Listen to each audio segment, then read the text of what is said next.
So here's how you can add a sticky word count in Google Docs. So the first thing you need to do is go to the Tools menu and then click Word Count. So this will display the current word count of your document, and you don't have to always open this menu because you have the option to display the word count while you type on the document. So enable that feature and click OK.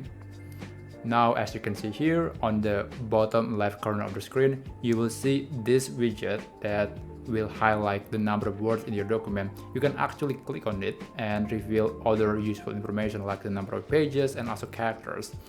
And this is happening in real time. So if you add more words, it will be reflected immediately. So this is a very useful tool that I think you should enable, especially if you're working on a document or an essay that requires you to have a specific number of words.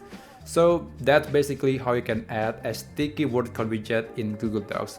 I hope you find this video helpful, and I'll see you in the next video.